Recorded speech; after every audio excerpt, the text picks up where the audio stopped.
Welcome to Letters to Rising Leaders.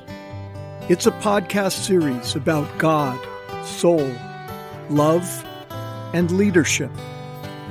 And I'm your host, Tom Mohr.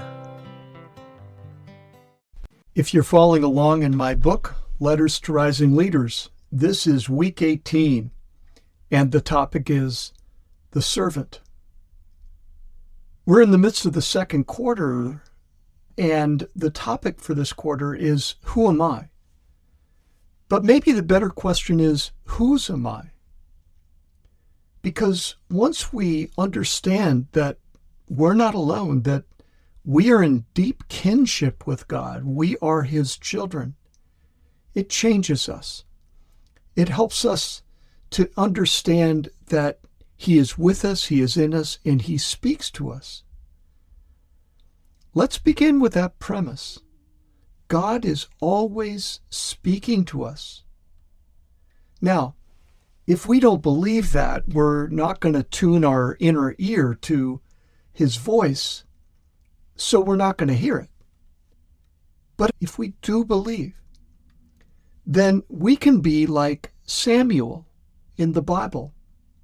Speak, Lord, your servant is listening. I'd like to share today the story of a leader who had a transformational impact. His name was Oscar Romero. Oscar Romero became the Archbishop of El Salvador. He was named Archbishop of the city of San Salvador in 1977, at a time when El Salvador was gripped in armed conflict between the military, which was backed by the ruling class, and a left-wing insurgency. Now, at the time of his appointment, Romero was seen as a social conservative, somebody who would not rock the boat. But in the wake of the assassination of a fellow priest and friend, Romero felt called by God to speak about the injustice all around him, to speak on behalf of peace, to speak on behalf of social justice. Now, even though his advocacy was a peaceful one, he nonetheless provoked the ruling class. And eventually, he himself was assassinated while presiding over Mass in 1980. I wrote a poem about him in my book. It's called Oscar Romero, and it goes like this. Romero was appointed Archbishop to toe the line in poor San Salvador. Everyone thought he'd keep low and kiss up to the cloistered, wealthy benefactors. But in the city streets, the poor were starving. The scent of revolution singed the air. In prayer, before a cross-pierced Jesus carving, Romero heard a call to greater care.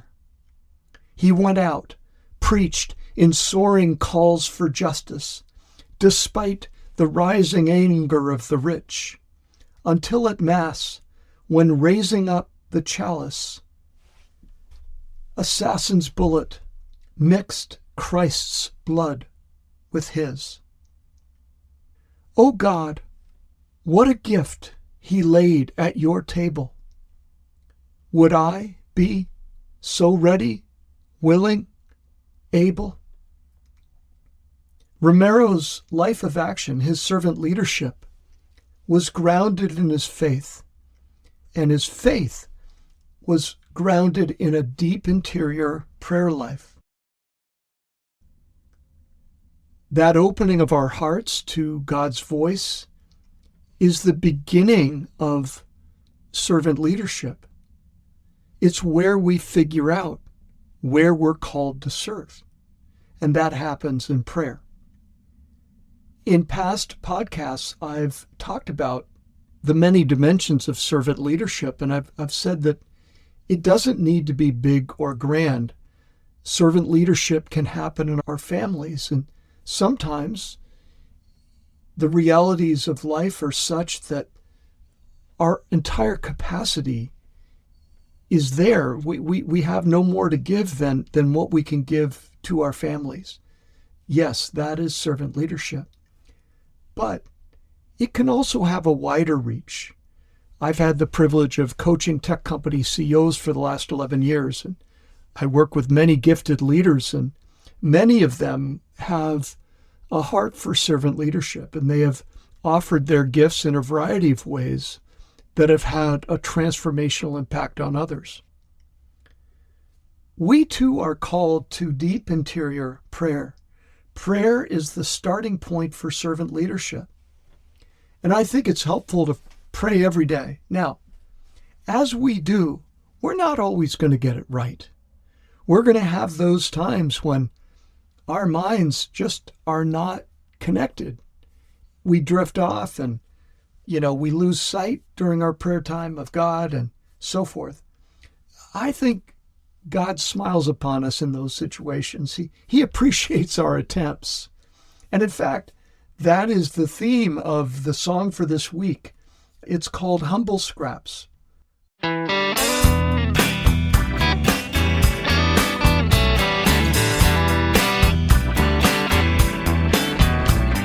I just spent 20 minutes with my head bowed down, seeking my God in contemplative prayer. But my mind hopped around like a rodeo clown, so much I surely chased God out of there. Or maybe not. Perhaps he still abided despite my discombobulated brain when intent and limitation collided. Perhaps he deemed intent the better claim. The better claim. I just spent 20 minutes with my head bowed down, seeking my God in contemplative prayer. But my mind hopped around like a rodeo clown, so much I surely chased God out of there. Or maybe not. Perhaps he still abided despite my discombobulated brain when intent and limitation collided. Perhaps he deemed intent the better claim. The better claim. Is this not the quintessence of our Savior, that knowing every wart and scar and sin, notwithstanding frequent misbehavior, yet still he calls for us to enter in. To enter in. Dear God, surprising lover of my gaps, what goodness you create with humble scraps. What goodness you create with humble scraps. With humble scraps. With humble scraps.